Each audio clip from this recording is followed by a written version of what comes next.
quête de sens. Une émission produite par Radio Notre-Dame et diffusée également par RCF. Marie-Ange de Montesquieu. Ça y est, vous avez dit oui à votre conjoint, oui pour le suivre au bout du monde pour sa carrière. Mais la vôtre, alors il a fallu y renoncer, il a fallu dire non à votre boss, refuser cette promotion qui vous faisait pourtant de l'œil depuis quelque temps. Sachez qu'en France, 46% des couples ont tous les deux un emploi, une donnée stable depuis au moins 10 ans. Mais ce qui a réellement changé pour une partie d'entre eux, et particulièrement chez les plus diplômés, c'est l'envie grandissante de s'épanouir à travers son travail. Pas forcément pour faire carrière, mais au moins pour exercer une activité qui plaît et valorise. Dans un couple, désormais, dit-on, il n'est plus question que l'un délaisse ou abandonne totalement sa carrière au profit de l'autre. Mais vous sauriez-vous mettre un terme à votre carrière pour votre conjoint ? Eh bien, posez-vous donc la question, en tout cas j'espère y répondre, en compagnie de mes 3 invités du jour. Florence Escaravage, bonjour Florence. Bonjour Marie-Ange. Et toujours ravie de vous recevoir dans cette émission Quête de Sens sur Radio Notre-Dame et sur RCF, je vous le rappelle. Vous qui avez créé en 2007 Love Intelligence, qui avez développé avec tout ce groupe d'experts que vous maîtrisez, que vous connaissez, et de chercheurs aussi, une approche pédagogique pour expliquer l'affectivité et ses enjeux. Dieu sait qu'on en a besoin aujourd'hui, de revoir nos basiques en termes d'amour et de relations amoureuses. Vous qui venez de ressortir, de sortir ce livre, l'histoire de Love Intelligence, au fond, publié chez Larousse, voilà, pour ceux qui c'est pas l'histoire, c'est le nouveau modèle qui va remplacer le modèle patriarcal et comment être un couple connecté au XXIe siècle. Ouais, mais à travers effectivement toutes les expériences que vous à avez, travers les histoires des cas coaching et d'accompagnement de Love Intelligence. Voilà, tout à depuis fait. 2007. Okay. Voilà, Guilhem de Gévigné. Bonjour Guilhem. Bonjour Marie-Ange. Ravi de vous recevoir. Vous êtes toujours, vous et votre belle voix, formateur, coach en prise de parole, également psychothérapeute en formation. Absolument. Psychothérapeute généraliste. Oui, généraliste. Voilà, oui. pas forcément Love Intelligence. Non, en général. Pardon, oh là là. Mais non, c'est très bien. Sébastien Goetter, enfin. Bonjour Sébastien. Bonjour Je Marie-Ange. disais tout à l'heure, avant de commencer l'émission, vous êtes le mari de Pauline Goetter, pardon. Je confirme, depuis Ça 30 commence ans. bien l'émission, vous savez. Sauf que c'est bien, parce que là, c'est très moderne. Ça, je demande à l'homme, vous êtes là. Vous êtes le mari de celle qui est connue, là, Pauline Goetter, c'est ça ? Exactement. Donc, je plaisante. Vous êtes dirigeant. Vous possédez plusieurs petites et moyennes entreprises dans le domaine de la santé. Mais vous êtes venu en tant que médiateur, aujourd'hui. Médiateur, donc ça veut dire que vous intervenez notamment auprès des personnes qui traversent ces mutations, ces promotions de carrière. Voilà, là, le moment où il faut prendre une décision, bon chérie, on va là-bas, tu me suis ? Qu'est-ce qu'on fait de ta carrière ? J'en sais rien, on va voir. On va en décider. Nous intervenons effectivement essentiellement quand les personnes ne sont pas d'accord. Alors, cher Florent, vous me disiez juste avant de commencer l'émission, en fait, je sais pas trop ce que je fais là parce que c'est fini. En fait, Marie-Ange, c'est has-been votre sujet. Nous voilà bien, mais quand même, il y a encore un peu cette question-là, en tout cas chez nos plus anciens qui nous écoutent, c'est-à-dire les plus de 40 ans. Oui, c'est peut-être. ça, c'est une question de génération et puis on s'efface en fait malgré tout sans imaginer toutes les répercussions que ça va avoir vers un certain âge en fait, vers 40 ans ou 50 ans. Donc en effet, si on parle à des personnes qui ont peut-être il y a 20 ans effacé leur carrière au profit de leur mari, c'est peut-être aujourd'hui que l'impact, l'incidence sur leur être, sur leur voie à définir, c'est aujourd'hui que ça se passe en fait. Voilà. Aujourd'hui que ça se passe, plusieurs années après. C'est ça, comment je me reconstruis, comment je me trouve surtout. Ouais, et ça, on en voit beaucoup, c'est vrai. On en connaît tous un peu autour de nous. J'ai l'impression de ça. Je sais pas, Guilhem, en tout cas. Qu'en pensez-vous en tant que futur psychothérapeute ? Mais même avec votre épouse qui a mené. C'est aussi pour ça que j'ai pensé à vous, parce que elle est quand même comédienne, de plus en plus. Enfin, elle travaille beaucoup, etc.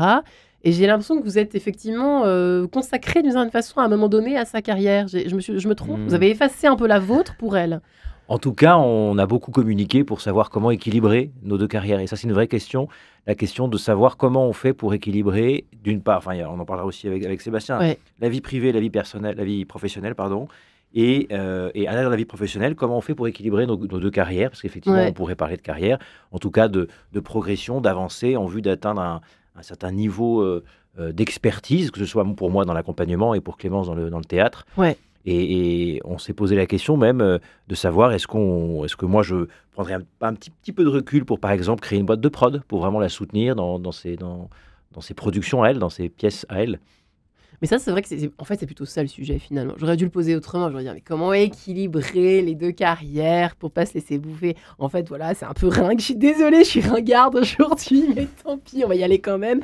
Sébastien Goatin, vous travaillez carrément avec votre femme. Ça, c'est quand même, c'est pas donné à tout le monde de pouvoir faire ça. Hein. Alors, c'est pas donné à tout le monde, je sais pas. En tout cas, nous, ça ne nous est pas apparu comme une évidence au début. Ouais. Mais c'est vrai que maintenant, au bout de 30 ans de mariage, nos chemins de vie ont fait qu'à un moment, on s'est dit, mais finalement, est-ce qu'il y a un antagonisme entre nos réalisations personnelles, professionnelles, conjugales et familiales? Ou est-ce qu'il y a quelque chose de l'ordre de la synergie du couple aussi, à aller chercher, en ce compris dans le milieu professionnel et dans un projet d'entreprise? Et donc, il se trouve qu'aujourd'hui, je suis actionnaire dans l'entreprise de ma femme et ma femme est actionnaire dans mon entreprise. Ils sont très modernes, les invités. Ouais. Mais d'en arriver là, il a fallu quand même longtemps avant d'avoir pris cette décision. Il faut bien se connaître quand même. Hein. Oui, faut bien se connaître. C'est ça. Et puis, Et puis, il faut que le couple tienne. C'est un chemin, il faut que le couple tienne. Je suis bien d'accord avec vous. Mais justement, je pense que ça va nous amener à parler de ce qui est capital, c'est-à-dire ce qui est en tête, ce qui est au-dessus de tout. Et je trouve que la question n'est pas ringarde. Pour moi, elle est très moderne parce qu'il me semble que dans les couples que nous pouvons côtoyer, nous voyons ce tiraillement entre jusqu'où je vais dans l'investissement de moi-même et dans la sécurisation de moi-même. Et c'est vrai que la carrière professionnelle est une façon d'obtenir une sécurisation qui n'est pas forcément en synergie avec je m'investis pleinement dans mon couple. Voilà. Ouais. Donc ça pose vraiment des questions assez cruciales. Se sentir oui, c'est vrai que la sécurité, la bonne vieille sécurité financière d'antan, elle a dents dures quand même, Florence. Je pense qu'effectivement. Mais oui, c'est magnifique ce que vous venez de dire parce que c'est vrai que l'enjeu aujourd'hui, il est quand même là. C'est-à-dire qu'il y a des hommes qui s'investissent d'une certaine manière moins, et c'est très récent avec le confinement, etc. Parce qu'ils ont enfin conscience qu'un équilibre est important, que l'écosystème famille, enfants, etc. est important. Et d'une certaine manière, ce sont parfois les femmes qui le vivent moins bien. Parce que justement, elles attendent plus de sécurité financière, un ancrage masculin. Et c'est parfois difficile, non pas pour les hommes qui vivent super bien cette révolution, mais c'est parfois difficile pour les femmes d'aller vivre une forme de patriarcat qui est bien loin. C'est-à-dire qu'elles se battent pour la fin du patriarcat, mais de temps en temps, les attentes féminines sont encore un peu trop sur ce côté très assertif de l'homme. Alors qu'en fait, ce qui est très beau aujourd'hui, et d'ailleurs j'en parle pas mal dans mon livre, là, L'homme intelligence, c'est que ce qui est très beau aujourd'hui, c'est que on a rabattu les cartes, et nous, les femmes, on doit aussi aimer des hommes qui sont comme nous, qui ont envie de temps en temps de prendre des petites phases de repli professionnel, peut-être de retourner à un métier plus manuel, peut-être de gagner moins d'argent parce que finalement, ça fait tellement de sens d'avoir du temps pour soi. Et il y a ça qui se joue en ce moment. Et chez nos vingtenaires, c'est vrai que c'est beaucoup plus présent que chez nous, les vieux. Hein. J'ai l'impression que les vingtenaires, ils s'en fichent davantage de gagner beaucoup d'argent. Enfin, pas tous, évidemment. Mais il y a plus cette inquiétude, en tout cas, cet intérêt pour sauvegarder, pour vraiment bichonner sa vie personnelle, quoi, la vie de couple, la vie familiale et tout ça. Ça, c'est vrai que c'est plutôt peut-être une bonne nouvelle pour l'amour. Je sais pas. C'est une bonne et une mauvaise nouvelle. C'est une mauvaise nouvelle parce que finalement, on met tellement de poids sur l'amour, parce qu'on veut de l'érotisme, on veut de l'amour, on veut des sentiments, on veut une collaboration presque coach, c'est-à-dire tu es mon coach quand moi je vais pas très bien dans ma vie professionnelle, ou quand j'ai une copine avec qui ça va pas, je veux que toi, mon chéri, tu puisses tout me dire. Et voilà une éducation envers les enfants où on est raccord. On veut donc être amis, être amants, être quasiment coach professionnel, presque Pygmalion. Tu dois m'aider dans l'épanouissement de ma carrière. Et donc, moi, je trouve que l'enjeu est magnifique. Ouais. Et si je fais le bouquin, c'est précisément pour dire, ok, on a foutu le modèle patriarcal à la poubelle. Ouais. Il avait tellement d'inconvénients qu'il était temps, mais néanmoins, il avait un tout petit avantage, c'est qu'on rentrait dans des chaussures qui étaient énoncées, qui avaient un cadre. Et donc, aujourd'hui, on part d'une feuille blanche. Et donc, les couples, ils inventent aujourd'hui leur modèle de couple. Et ça, c'est magnifique. Et donc, moi, j'essaye de donner un peu la colonne vertébrale pour que chaque couple puisse se façonner à son image, mais en tenant quand même un peu la barre. Vous êtes le coach l'un de l'autre, c'est intéressant ce que vient d'évoquer Florence. Parce que c'est vrai il y avait les chaussures de nos anciens, on rentrait dans les chaussons, quoi, et boum, on reproduisait bêtement un peu la même chose, mais au moins c'était confortable. Là, il faut prendre des risques, alors bon, voilà. Qu'est-ce que Ben, je nous, ne pas très bien. Mais aussi, c'est ça. Ouais, toute Il un challenge, un défi pour nous autres coachs professionnels ou dans les métiers de l'accompagnement, c'est de ne pas être l'accompagnement de l'autre, à plus forte raison qu'on a quelques clés, même si c'est toujours bénéfique, me semble-t-il, de prendre du recul et d'échanger là-dessus. Moi, je suis plutôt partisan d'avoir un espace par ailleurs pour chacun pour travailler sur ses propres sujets. Mais juste pour revenir sur cette question Oui. moi, il y a un truc qui m'a marqué dans la phrase, c'est sauriez-vous ou savez-vous, sauriez-vous mettre de côté votre carrière? Deux choses. Et la première, c'est est-ce que je saurais? Non. Je ne sais pas si je saurais faire, parce que pour moi, ce sera dans la situation, quand on est confronté à cette situation-là, qu'on va échanger, qu'on va s'interroger ensemble pour voir ce qu'on va faire. Et la carrière, pour moi, le mot carrière aujourd'hui, je l'entends, en tout cas dans mon accompagnement de coach professionnel, jamais. Je n'entends plus jamais comme étant tiens, je veux faire carrière, ou voilà quelle va être ma carrière. Le mot carrière, en tout cas, moi, je l'entends quasiment jamais. Ah bon? Ouais, absolument. Moi, j'aime bien ce mot. Pourquoi pas? Je dis pas de manière péjorative, mais c'est juste qu'on l'entend plus. Non, parce que c'est vrai. Mais c'est récent. Hein. Depuis 4-5 ans, il se passe tellement de choses. C'est ça vrai. qui est beau, hein, c'est de se re-questionner sur le sens, en fait. Ouais, qu'est-ce que ça veut dire que ce mot carrière? Qu'est-ce que ça veut dire, Sébastien? J'enfile le bébé, alors. Merci pour la patate chaude. Alors, c'est vrai que c'est plutôt un vocabulaire des quadras et des quinquas, on va dire. Mais je pense que c'est aussi très lié à la relation au temps qui s'est considérablement raccourcie. C'est-à-dire que dans l'ancien modèle, on se mettait en couple pour la vie et on rentrait dans une entreprise pour y faire carrière. Donc tout s'inscrivait sur un temps long. C'est vrai. Aujourd'hui, on est dans une génération qui a pris le contre-pied parfait, total, et qui s'inscrit dans un mode par projet et avec la prévalence du sentiment, et en particulier du sentiment personnel. Donc c'est vrai que ça rabat complètement les cartes et que la notion de carrière, en tout cas si elle devait se concevoir, serait plutôt une succession de temps courts, de projets. Je rentre dans un projet, puis quand ça va plus, je le ferme, j'en ouvre un autre. Et du coup, ça pose vraiment la question de mon couple, en fait. C'est un projet, c'est un CDD ou c'est un CDI? Vous voyez? Et selon la nature de la réponse qu'on apporte, on va être dans différentes situations pour répondre à cette question. Ouais, Florence, je voulais écrire quelque chose, mais je ne sais pas si vous aviez une réaction à apporter. Ouais, non, mais une réaction, c'est-à-dire qu'en effet, il y a beaucoup de couples qui se disent « Oh, tant qu'on s'aime, on est ensemble. » Voilà. Et ça, en effet, ça ne marche pas, parce qu'il y a forcément des moments où on se déteste. Moi, j'ai rencontré quelqu'un il y a un an qui a été en couple depuis 40 ans et qui me disait « Mais moi, tout à l'heure, j'ai eu envie de le tuer, mon mari. » Et ils ont 4 enfants, ils sont ensemble depuis 40 ans. Et voilà. Et donc, forcément, quand on s'aime plus, on ne se quitte pas parce que l'amour revient. Hein, c'est comme un élastique. Mais ce que je voulais surtout dire, pour revenir à votre sujet, c'est que il y a quand même une injonction dans cette idée de faire place, de donner la place à l'autre pour sa carrière et s'effacer un peu. C'est je m'adapte. Ouais. Il faut que je m'adapte quand même en amour parce que sinon ça va pas fonctionner. Moi j'allais même vous dire, ça, Florence, je me sacrifie. J'étais en train de me dire ça tout à l'heure en vous entendant. C'est ça, je me sacrifie, je m'adapte. Et ça, c'est une croyance qui a encore la dent dure. Oui. Et moi, je voudrais prendre 1 minute pour expliquer pourquoi c'est une catastrophe de s'adapter. Parce qu'en fait, l'amour nécessite une confrontation.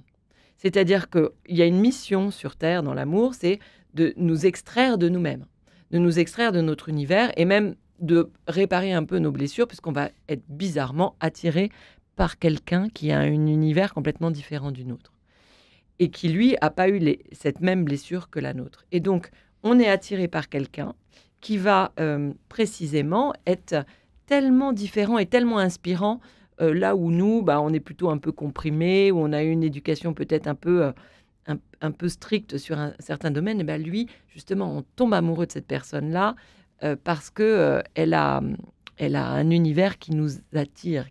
Et bizarrement, quelques années plus tard, cet univers-là, on se le reprend dans la figure parce que on reste un peu rigide sur nos acquis. Et donc, il faut bien comprendre que le mouvement de l'amour, c'est justement de s'élargir et de récupérer des couleurs que notre éducation a comprimées. Et donc, si on s'adapte, ce process-là que je viens de définir, il ne marche pas. Ouais. Et donc, si on s'adapte, eh ben, l'autre, en fait, il ne peut plus vraiment nous aimer. Parce qu'on n'a plus cette confrontation, il n'a plus cet univers en nous. On fait juste partie de son système solaire, on tourne autour de lui, alors que lui, ce qu'il veut pour nous aimer, c'est être en confrontation avec nous, dans le sens où il voit nos différences, il voit notre singularité, quand bien même parfois, elle est un peu confrontationnelle. Ouais, ne soyez pas trop gentil au sens... je me comprends, mais je sais pas si je suis très bien bien compris. sûr, c'est ça, Marie-Ange aussi. C'est un peu ça, forcément. Ouais. Guilhem, Bon, vous moi, êtes ce qui me d'accord semble- ou pas avec ce point de vue? C'est intéressant. Hein. Moi, il y aurait beaucoup de choses à dire. Et Ouais. pour moi, la chose la plus importante, c'est effectivement le fait de ne pas s'adapter au sens de ne pas se fondre dans le désir de l'autre, au sens de la fusion, etc. Donc N'empêche là, qu'on le dit vite, mais c'est quelque chose qui est extrêmement... qu'on voit beaucoup, hein, qui est très répandu. Qu'on soit catho ou pas, hein, mais chez les cathos, beaucoup plus d'ailleurs, je trouve. Mais bon, ça c'est un point de vue personnel qui n'a Ouais, aucun ouais. intérêt. Guilhem. donc là, la question, c'est vraiment de savoir dans quelle mesure j'ai mon désir d'accomplissement, c'est comme ça que je le vois en tout cas, que je vois comme étant une vocation, une mission de vie, dans quelle mesure je prends les moyens de l'accomplir dans un véritable dialogue avec la personne avec laquelle je partage ma vie, avec laquelle j'ai envie de vivre, enfin en tout cas d'expérimenter l'amour. Juste petit laïus que j'ai beaucoup aimé dans la méthode Imago, de dire la passion passe après la sécurité. C'est la sécurité d'abord qui est importante dans le couple. S'il n'y a pas la sécurité, s'il y a la passion d'abord avant la sécurité, ça ne fonctionnera pas longtemps. Non, sauriez-vous mettre un terme à votre carrière pour votre conjoint? L'avez-vous fait? Êtes-vous en situation périlleuse de ce côté-là? Eh bien, écoutez, Florence Escaravage est avec nous pour essayer de détricoter un peu ce genre de situation qui peut arriver dans la vie. Guilhem de Gévigné également, et enfin Sébastien Goater. Alors, les amis, il y a beaucoup de choses à dire encore. C'est vrai qu'on se racontait diverses anecdotes en 2023. Il y a encore effectivement des situations comme celle-ci, comme celle que je vous racontais là, d'une personne, par exemple, à qui son mari empêche à peu près de faire carrière, de tout faire, de travailler. Elle est tenue de bien s'occuper des enfants et en plus de ne pas s'acheter quoi que ce soit de superflu. Réaction des invités. Alors en 2023, ça arrive quand même. Hein. Et qu'est-ce qu'on peut faire dans ces cas-là? Effectivement, il y a certainement un message à apporter à monsieur de ce côté-là. Je sais pas, Florence. Sébastien, Écoutez, moi je vais vous dire, enfin, si je recevais une femme comme ça en coaching, eh bien, je l'aiderais à se positionner et à ne pas lâcher l'affaire jusqu'à avoir gain de cause. Parce que c'est important de se sentir épanoui dans une relation amoureuse. Quand même, on est là pour se faire du bien. Et donc, l'homme, il va se sentir plus digne quand même. S'il met sa femme sur un pied d'égalité, il peut grandir, hein, il peut être éduqué. Et donc, il y a tout un processus pour aider cette femme à faire grandir son mari. Mais pour ça, il faut avoir une feuille de route, comprendre comment communiquer, avoir les bonnes phrases pour lui répondre à chaque fois, ne jamais céder, jusqu'à ce que l'homme, finalement, se sente grandi dans cette relation. Parce que, il était d'un autre âge et aujourd'hui, il est de notre époque. Ouais, il faut se battre. Allez, Sébastien Goater, qu'est-ce que vous diriez? Parce que ce genre de personne peut venir vous voir. Oui, alors, la première chose que je dirais, c'est que le couple n'est pas fait pour que l'un soit perpétuellement sacrifié pour l'autre. D'accord. Si je devais dire les choses en termes mathématiques, dans un couple, 1 + 1 doit faire plus que 2. Parce qu'on parle souvent de concessions, alors comment se situer là-dedans? Alors justement, je répète, un couple, en théorie, en mathématiques, ça devrait faire plus que 2, plus que 1 + 1. Mais quand je dis ça, ça veut dire déjà que le couple est fait de 2 entiers. Et en fait, bien souvent, c'est pas si facile d'être entier. C'est pas si facile de sortir de soi pour dire, moi, mes aspirations pour la vie, mes aspirations conjugales, mes aspirations familiales, professionnelles, c'est ça. Et de pouvoir établir un dialogue avec son conjoint, ça paraît être le minimum, mais quand on regarde bien, beaucoup de couples ne le font pas. Ils se marient pour être heureux, avoir des enfants, mais en réalité, ils ont très peu parlé de c'est quoi notre projet de vie personnel, notre projet de vie conjugal, et comment est-ce que la brique professionnelle est au service de ce projet de vie conjugal et personnel. Ça devrait faire partie de la préparation au mariage. Ça devrait faire partie non seulement de la préparation, mais aussi de l'accompagnement des couples dans la vie des mariés. Vous êtes marié plus ou moins récemment quand même, Guillaume? Oui, il y a 6 ans maintenant. Oui, c'est un bébé marié. Oui, absolument. Ça vous a été, vous sentez que c'était sur le feu? Enfin, vous en avez parlé de ça? Alors nous, c'était un des sujets évidemment fondamentaux parce que en tant que comédienne, mon épouse a quand même un métier. C'est plutôt le soir, c'est plutôt les week-ends. Donc de fait, il y avait forcément une discussion à avoir. Comment on s'organise? Moi, je travaille en gros un peu tous les jours. Bon, c'est le propre des indépendants, mais en gros souvent du lundi au samedi, sinon du mardi au samedi. Et du coup, il y avait nécessairement un moment donné ou à un autre de se dire, bon, en fait, comment on va faire? Qu'est-ce que tu en penses? On va se voir quand, en fait? Et on se voit quand? Parce qu'on veut bien s'aimer, mais pour s'aimer, il faut se voir, me semble-t-il. Et c'est important, d'ailleurs, c'est une phrase qui m'est venue, céder n'est pas céder, C-E-D-E-R, n'est pas céder, S''A-I-D-E-R. C'est-à-dire, si je cède, je ne m'aide pas. Je ne m'aide pas moi-même et je n'aide pas de couple. D'ailleurs, une autre expression, si l'un gagne, le couple perd. Je ne sais pas si vous avez l'occasion de le dire, mais s'il y en a dans le couple, il y en a un qui gagne sur l'autre, c'est le couple qui perd. Et donc, si dans la discussion, je ne suis pas vraiment justement en train d'essayer de voir comment on va faire ensemble, si je me dis c'est moi, c'est ma carrière, c'est mon objectif, l'autre, de toute façon, par amour pour moi, elle va suivre, ou il va suivre, forcément, c'est le couple qui trinque. Florence, mais oui, je crois que... chose, mais allez-y. Mais ce qui est très beau, c'est de parvenir à communiquer pour essayer de trouver la troisième voie. Voilà, là, on a... Bon, nous, dans nos métiers, on le fait tout le temps, hein. Deux personnes en couple viennent déposer une situation qui a l'air inextricable, et puis finalement, on trouve une solution où chacun respecte ses envies, ses aspirations. Voilà, moi, je déteste la notion de sacrifice, ni même de consensus, concession, tout ce que vous voulez. Moi, honnêtement, j'ai l'impression de n'en avoir jamais fait et j'ai 23 ans de couple. Hein. C'est plus un mouvement, voilà, une confiance, parce que aussi, quand on aime, on a envie que l'autre se réalise. Donc, quand on lui permet de se réaliser, on ne le vit pas comme une concession. On le vit, tiens, ça va lui faire plaisir. Donc là, oui, évidemment, je vais m'occuper des enfants, ou je vais le laisser partir une semaine, ou faire son tour du monde, ou je ne sais pas quoi, moi. Mais en fait, c'est une valeur tellement forte de vouloir que l'autre se réalise aussi, parce que si l'autre se réalise, le couple va bien, la famille va mieux, les enfants sont en meilleure santé mentale. Et voilà, donc je crois que ce qui compte, c'est de régulièrement communiquer pour trouver nos solutions et sortir de nos postures un peu rigides, voilà, où on veut gagner. Mais comme c'est pas si simple et que souvent on est fait de paradoxes, vous le savez, mesdames et messieurs, c'est compliqué parfois aussi, même quand on est dans la troisième voie, chacun se réalise dans sa voie professionnelle et tout ça, de rééquilibrer. Il y a forcément des moments où on dit j'aurais pas dû finalement, j'étais mieux dans ma vie d'avant, je sais pas. Oui, parce qu'on a le droit de se tromper en fait. Là-dedans aussi, on a le droit de se tromper, on a le droit de revenir en arrière. Voilà, on a le droit d'avoir acheté une maison ensemble, puis en fait cette maison c'est un enfer parce que ça les factures sont trop élevées. non, c'est pas le vécu, c'est un cas quotidien il n'y a pas longtemps. Mais voilà, on a le droit de se tromper. En fait, c'est ça qui est beau. C'est pas, mais c'était ta décision, tu m'as poussé à acheter cette. C'est tellement ça qu'on imagine. Oui, mais aussi il y a des réflexes qui sont naturels parce que l'homme, il a peut-être, si là en l'occurrence ce cas de figure, il a certainement été sympa en disant je vais lui faire plaisir, je vais acheter cette maison secondaire et tout, avec tous ces travaux qui sont tellement chouettes, on va faire et puis finalement ça devient un cauchemar. Et allez, on rétropédale, tu veux tenir encore un an, ok, allez, on tient encore un an, puis au bout d'un an, on prend la décision. En fait, il faut se réasseoir tout le temps pour et oser se dire qu'on a le droit de se tromper. Ouais.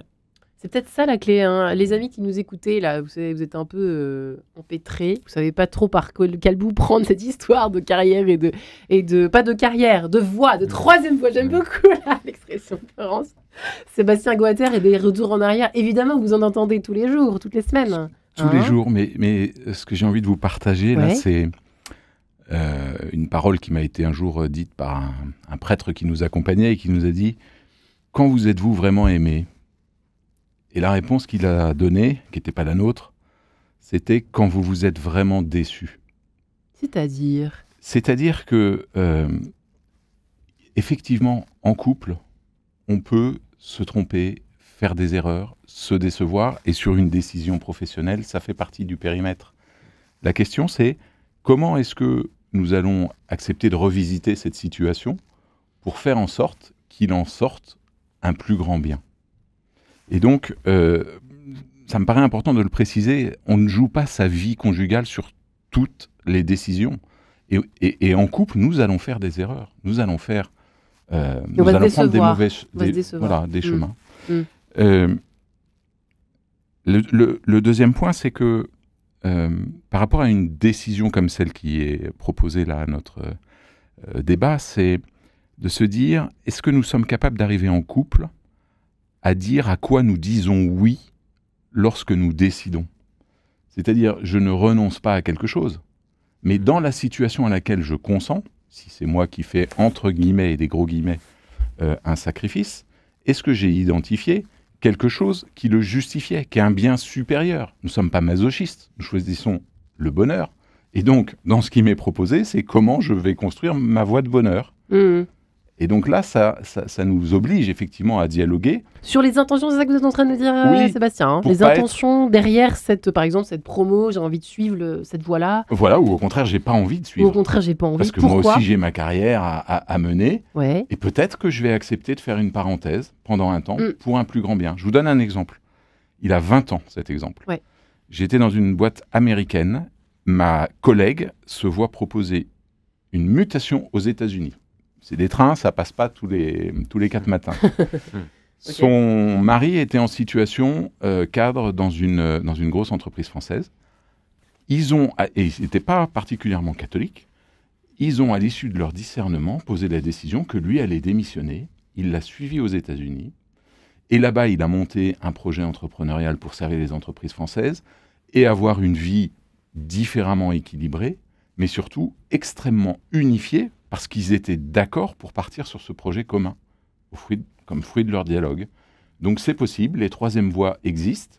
C'est pas toujours l'épouse qui se sacrifie. C'est vrai que pour la femme est oh écoute, j'ai suivi mon mari. Voilà. Enfin tu vois, t'imagines. C'est vrai qu'on l'a entendu aussi, on l'entend encore un peu. Mais dans le milieu militaire, c'est vrai que c'est un bel exemple. Mais faut bosser la question quand même. Oui, il faut bosser la question. Mais il y a le premier point m'interpelle beaucoup. Il est très beau parce qu'il pose la question suivante. Comment aimer quand on est déçu? Oui, vous avez vu que ça m'a et ça, arrêté. Et ça, il faut... C'est vrai que ce prêtre disait ça en creux, comme disaient les journalistes. J'aime beaucoup cette idée parce que aujourd'hui, en 2023-2024, là, c'est pas encore acquis, ça. Non. En fait, je t'aime. Je suis pas sûre d'avoir bien compris. Je t'aime tant que je ne suis pas déçue. Ouais. Quand je suis déçue, je ne t'aime plus. Alors qu'en fait, non, malheureusement, l'amour vaut mieux que ça. Et c'est vrai que aimer quand on est déçu par l'autre, ça ne veut pas dire quand il est vulnérable, etc. Ça veut dire que vraiment, profondément, on est déçu par son attitude, son comportement, ce côté médiocre-là qui nous est renvoyé à la figure. Mais en fait, il faut aimer quand même, parce que évidemment, on n'est pas des warriors, et puis on ne peut pas être attendu toujours en étant parfait. Et donc, c'est une invitation à réfléchir, et je n'ai pas complètement la réponse. Comment aimer quand on est déçu, si ce n'est qu'on peut être fier de soi. Voilà, quand on passe une période difficile, on se dit, tiens, cette personne me déçoit, mais en fait, c'est peut-être moi aussi qui ai des idées de perfection, qui n'ai pas encore complètement compris. Et parfois, nous les femmes, on peut mettre toute une vie, un peu plus que les hommes, à accepter d'aimer dans l'imperfection, dans une grande humanité. On est assez perfectionnistes, nous les femmes. Non, mais on a plus d'idéaux, on est un peu plus bercés sur des choses très romantiques.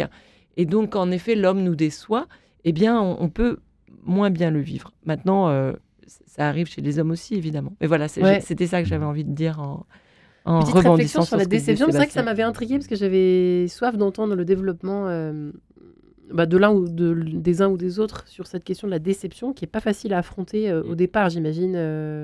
N'est-ce pas, Guilhem? Oui, non, mais effectivement, quand on se dit, on prend le cas de situation... j'essaie de voir parmi mes différents clients, mais proposition, là j'en ai une en tête, ils sont parisiens tous les deux, ils ont 2 enfants. Lui, une proposition à Marseille. C'est pas non plus hyper loin, mais on est quand même sur du TGV 3 heures. Est-ce que je fais aller-retour, etc. Donc tout un échange, etc. Finalement, elle dit OK, mais un OK, on sent bien au fur et à mesure que c'est pas complètement OK. Et au fur et à mesure, alors ça j'ai eu des échos après coup, mais elle aurait bien voulu revenir. Alors, c'est là où ça s'est été arrêté, peu importe, mais en tout cas, il y avait une véritable déception de sa part. Lui me disant, elle est vraiment très déçue d'être descendue à Marseille parce qu'en fait, elle s'était rendue compte qu'elle avait démissionné de son job, elle avait retrouvé autre chose à Marseille, mais que c'était pas du tout même ambiance, voilà, c'est pas le même univers, c'est pas la même chose. Et du coup, effectivement, comment je fais quand j'ai été déçu, quand je suis déçu de cette situation, comment je fais? Alors là, l'idée, là, j'ai pas de réponse toute faite, autre que celle, toute faite non, mais autre que celle de s'interroger, de dialoguer. Est-ce que je vais pas revenir sur cette situation, soit essayer de moi-même, si pour la personne de mon client à Marseille, de m'interroger, qu'est-ce qui est le plus important pour moi? Qu'est-ce qui est vraiment le plus important pour moi? Est-ce que c'est en l'occurrence mon couple? Est-ce que c'est ma carrière? En l'occurrence là, il a eu une belle opportunité à Marseille, mais est-ce que au bout de 2 ans, je vais pas remettre en question cette opportunité pour me dire, on va s'arrêter là, ok, on retourne à Paris. Bon bref, c'est les vraies questions qui s'en suivent, mais parce que la question de la déception, elle est quand même cruciale. Si je suis déçu et que je reste déçu, que je vois que j'arrive pas à sortir de ces déceptions-là, c'est une malalpie. Là, ça devient compliqué. Ça met en péril vraiment le couple. Sauriez-vous mettre un terme à votre carrière pour votre conjoint? On en parle sur Radio Notre-Dame et RCF avec nos 3 invités du jour, Florence Escaravage, Sébastien Guater et Guilhem de Gévigné. Précisons que Florence Escaravage, on peut toujours trouver votre dernier livre, Love Intelligence, chez Larousse, truffé justement de témoignages et d'expériences de vie, dont celle-ci qui nous occupe aujourd'hui, nous préoccupe. Guilhem, qui est formateur coach en prise de parole et psychothérapeute motricien, qu'est-ce que je raconte, psychothérapeute en formation, ainsi que Sébastien Guater qui travaille avec sa femme maintenant, qui travaille avec Pauline Guater, qui dirigeait des entreprises, mais aussi qui est médiateur professionnel certifié. Effectivement, on parlait justement à l'instant de la période des fiançailles qui est extrêmement primordiale. Sauf qu'effectivement, au fur et à mesure des âges, Florence, l'amour demande des ajustements permanents, et y compris sur la durée, parce qu'on n'est plus le même nous-mêmes. Chacun est différent à 20 ans, 30 ans, 40 ans, 50 ans et plus. Et heureusement. Ça complexifie encore plus le jeu de l'amour. C'est une très très bonne nouvelle, parce que vous savez, quand moi je suis tout le temps interrogée sur, mais finalement, comment vous faites, Florence, pour rester ensemble? Là, 23 ans, c'est long. Enfin, on n'est plus beaucoup à passer le cap de plusieurs décennies. C'est vrai. Et en fait, encouragé. La très grande nouvelle, en fait, c'est que on est face à un être qui évolue et n'est plus le même. À partir du moment où on pose le bon regard dessus. Et là, toute cette émission, justement, elle nous dit que à la question, à l'attraction, la nouveauté me tente, etc. Comment faire pour rester ensemble alors que quand même il y a la baisse du désir, etc.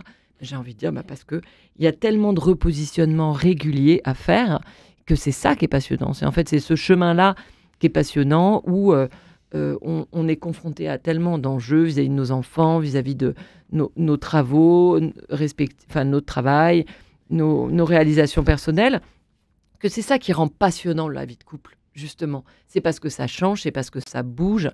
Et donc, c'est pas parce que pendant 10 ou 15 ans, j'ai fait un sacrifice sur ma carrière qu'aujourd'hui, je vais justement pas confronter mon mari en disant « Écoute, chouette, là, je me suis bien occupée des enfants. Maintenant, je vais te demander ton aide pour me repositionner, pour aller chercher ma voie professionnelle. Quelles sont les personnes, comment tu peux m'aider? Quelles sont les personnes que je peux rencontrer? Est-ce que tu connais un coach qui pourrait m'aider à trouver mon ikigai? Est-ce que, voilà. Et en fait, faire de son partenaire le meilleur allié pour essayer d'aller le faire grandir sur la posture qui nous donne envie. Et surtout pas aller le caresser vers plutôt ces histoires de non, il n'y a pas besoin d'argent, restons comme ça, on est très bien, mais regarde, si tu te mets à travailler, on ne pourra plus partir en vacances ou je ne sais pas quoi. Voilà, il faut aussi s'aider de l'autre et en faire son allié. Vous n'avez rien à perdre, mesdames. Allez-y, même si vous avez 40 ans, que vous avez 50 ans, que vous avez 60 ans, vous n'avez jamais osé, vous voulez rester dans votre zone de confort. Eh ben non, c'est pas drôle sinon la vie, n'est-ce pas Guilhem? Même si c'est vrai que ça paraît risqué comme ça, mais en fait, c'est vrai qu'est-ce qu'on a à perdre au fond de faire ça? À part d'avoir un ricanement dans un premier temps de votre mari, éventuellement. Souvent dans son sens, c'est pour ça que je fais exprès de caricaturer. Mais dans l'autre sens aussi. Si par exemple, oui, ça peut être dans l'autre sens, on a des exemples aussi dans l'autre sens. De l'homme qui peut-être, je sais pas. Qui suit sa conjointe. Les hommes sont modernes. On en voit moins, mais les hommes sont modernes maintenant. Les hommes sont modernes. Je prenais mon exemple, qui est toute chose égale par ailleurs. Encore une fois, toute chose égale par ailleurs. C'est-à-dire que je ne suis pas en train de sacrifier ou de mettre de côté ma vie professionnelle. Mais c'est certain que le fait d'avoir épousé une comédienne permet nécessite des ajustements. Et ça, pour moi, c'est vraiment le plus important. On en parlait à l'instant. C'est qu'est-ce qui fait que ça va marcher? Qu'est-ce qui fait que ça fonctionne? En tout cas, me semble-t-il, de ma petite expérience et d'accompagnant et de conjoint, c'est qu'on remet sur le tapis les sujets régulièrement. Où est-ce que t'en es? Qu'est-ce que t'en dis? Ça s'engueule de temps en temps autour de ce sujet. J'espère bien, oui. Ouais. Quand ça s'engueule, c'est qu'il y a de la vie. C'est surtout qu'il y en a un qui ne s'adapte pas. Ça, c'est plutôt bon signe. Hein, oui, parce que c'est quand même pas facile de parler en paix tout le temps sur des sujets assez controversés. Il faut un peu de temps pour arriver à se mettre d'accord. Donc, si ça frite un peu, c'est pas un problème. Il ne faut pas non plus avoir cette croyance que l'amour doit être fluide. Ouais. On l'a encore la dent dure, celle-là. Sébastien. Oui, Allô. Ça me fait penser à une question que je pose souvent aux associés professionnels, parce que j'accompagne beaucoup de personnes qui veulent s'associer professionnellement. Et une des questions que je leur pose, c'est avez-vous été en désaccord profond? Et si oui, comment en êtes-vous sorti? En règle générale. Oui, en règle générale. Parce que on découvre ce qu'il y a au fond de l'autre quand on est vraiment sur un désaccord profond. Avec ses parents, ça peut être... refaire l'historique? Oui, là, je pense on est dans des situations d'associés professionnels. Donc, vous savez, souvent, les gens qui montent des boîtes ensemble, ils se disent « Ah ben, il y a le financier, il y a le marketeur, on a des compétences qui sont complémentaires, donc ça va marcher. » Bah non. Non, c'est pas du tout comme ça que ça fonctionne. Ce qui fait que ça va marcher, c'est que quand vous allez être sur des points de désaccord, vous allez être capable de placer la qualité de votre relation au-dessus de votre désaccord pour servir l'objectif de l'entreprise. Et bien dans le couple, c'est pareil. Quand vous allez être vraiment en désaccord, qu'est-ce que vous allez pouvoir mettre en œuvre pour que chacun, en étant pleinement lui-même, accepte de rentrer dans la perspective de l'autre pour co-construire une solution qui n'est pas de l'ordre du consensus ou du moindre truc. C'est pas qu'on rabote, c'est qu'on dit « Moi, pour être pleinement dans cette décision, j'ai besoin de ça. » Et l'autre, à partir de ce moment-là, peut accueillir, construire, faire des propositions. Et donc, c'est un processus, ça, j'allais dire travailler la gestion du désaccord, qui me semble extrêmement important pour pouvoir construire. La gestion du désaccord. Oui, je préciserais peut-être, juste pour clarifier un point, c'est-à-dire, c'est monter sur la montagne de l'autre pour comprendre son point de vue et être vraiment dans une écoute où, voilà, on n'est pas là à vouloir le convaincre, on est là déjà pour comprendre son point de vue. Et une fois que j'ai vraiment compris son point de vue, que lui-même m'a laissé l'espace pour m'exprimer, alors, évidemment, la troisième voie va être plus facile. Mais ce qui est difficile, au final, c'est que c'est ce que j'appelle le 3e degré d'intimité, qui est malheureusement trop enfermant, c'est-à-dire la conviction. Quand on cherche à convaincre, on enferme l'autre dans notre système de pensée, notre monde à nous.